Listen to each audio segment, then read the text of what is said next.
guys, I am standing on the Oshka Peninsula just down the road from Maeami, Hama, Yuji's family's village, and I've been trying to figure out how to describe to you the special situation that Miami is in, and I think the best way is to show you this area.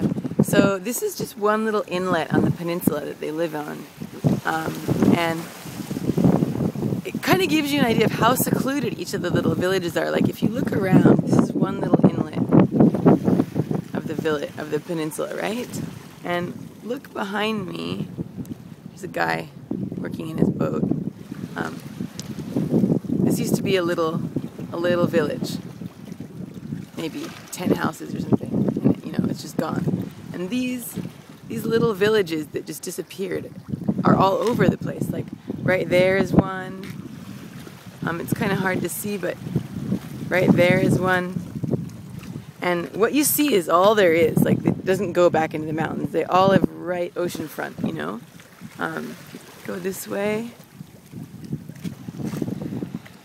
There's one off in the distance there. There's one off in the distance there. God, there are flies everywhere.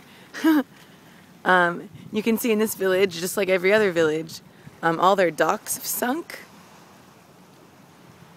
You know, there aren't many boats left. The boats that are left are people who are lucky enough to run away in time with their boats.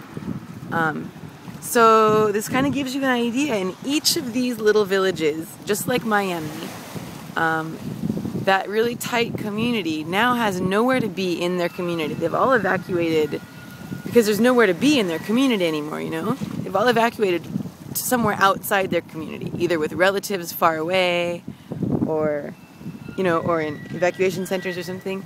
And like, look over there. There are people that are still living there in the houses that are high up on the hill. But they have no boats, and they have no docks, and they have no income. And for someone who's lived in that little village for their whole life, in their family's house that belonged to their grandma's grandma, those people are trying to figure out what to do right now.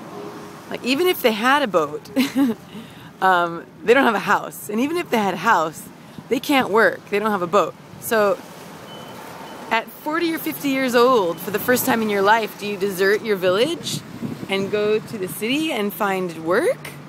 Or what, you know?